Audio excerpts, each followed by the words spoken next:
Wasn't that wonderful? And we will ding along. I don't even know what that means. All right, I'll lead you through this record as best I can. Don't worry, it won't be hard to follow. So we begin with a welcome from the love-struck groom.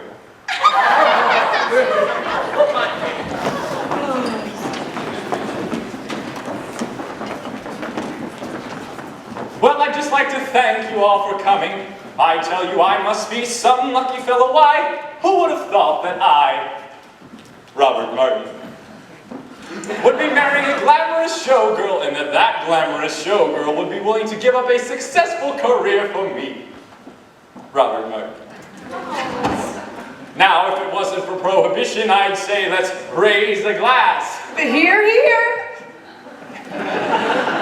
To Miss Jenna Graff, the most beautiful girl in the world. Absolutely not! Excuse me? The groom mustn't see the bride before the wedding. It's bad luck! I hope you heard that, because that's the plot. Basically. Hang on for the ride.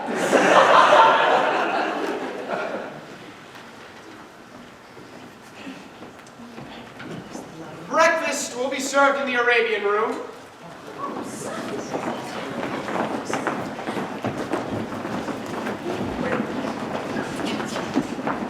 Say, it's a little early to drinking, isn't it? I don't understand the question.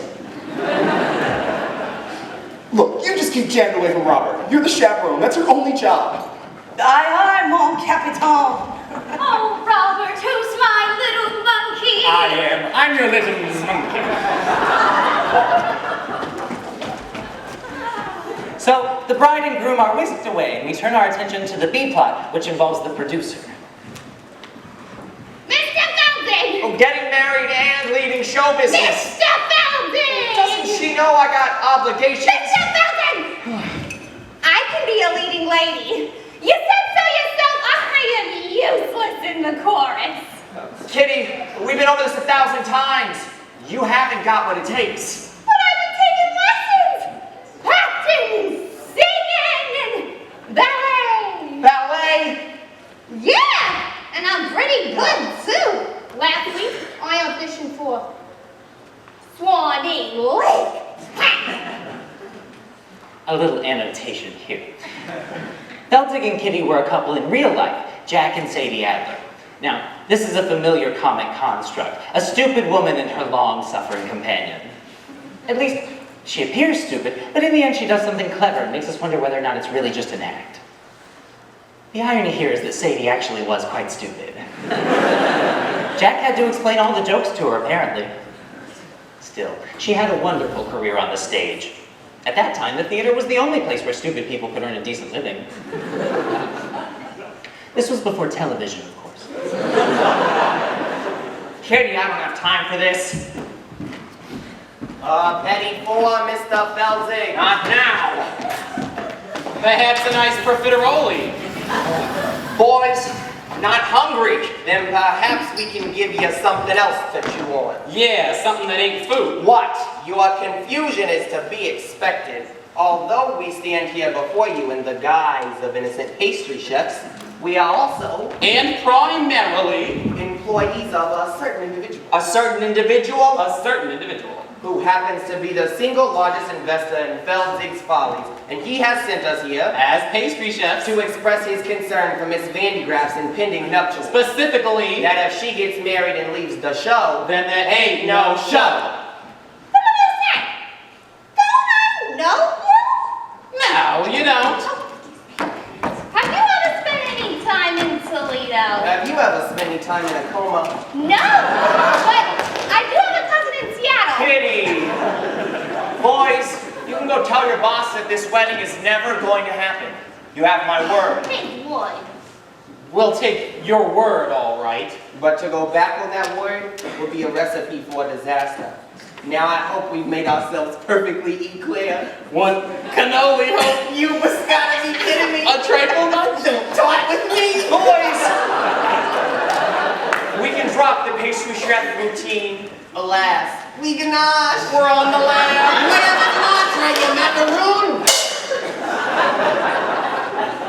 The gangsters were played by interchangeable vaudeville duo, the Small Brothers, John and Peter Small. They were born Abram and Mendel Maslotskowitz, but were renamed at Ellis Island by a sarcastic immigration official. They're an early example of the typical Broadway gangster, full of stylized movement and wordplay. Not very intimidating. Unless you find dancers intimidating, which I do, but for reasons which would not be appropriate to the situation. We'll leave the matter in your hands, Mr. Feldzieg, but in the meantime, feel free to browse the dessert carousel. Try the Toledo surprise. It's to die for. Holy cats, it's the Feldzieg gangsters! Very perceptive, kitty. Now go powder your face.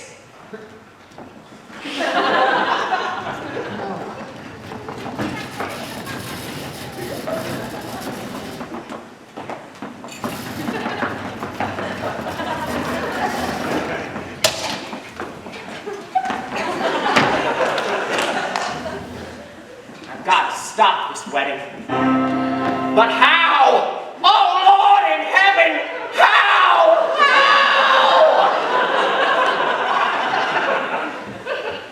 I always thought that moment was a little overplayed. So, with the story well on its way, let's go to the groom's room.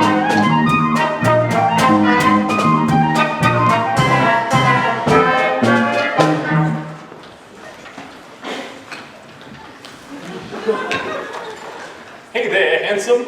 Show me those pearly whites. The groom was played by the dashing Percy Hyman. He started his career as the Albright toothpaste man. His fabulous smile adorned every tube. Albright was hugely popular during the early 20s because it contained cocaine. It's true, if you looked at the ingredients, it was the fifth one down, right after sugar. Anyway, it wasn't long before he became a huge matinee idol. Now, don't worry, it's perfectly normal for a groom to be nervous on his wedding day. It is? Of course. Now, some people say Percy Hyman was a bad actor. But to those people, I say, shut up.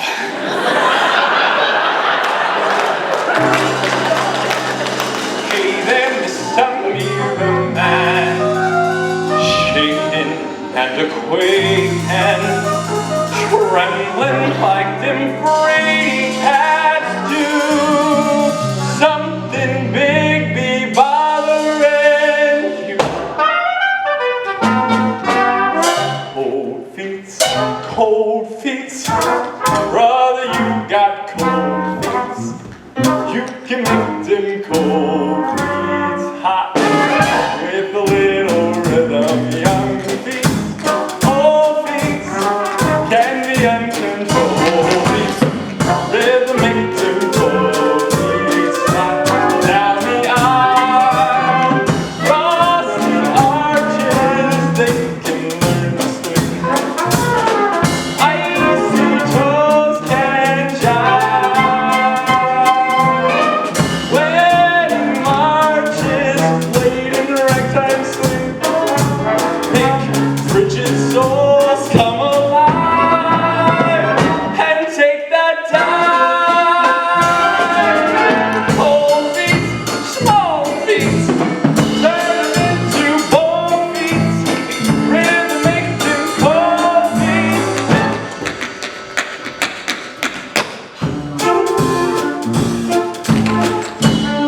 You don't say.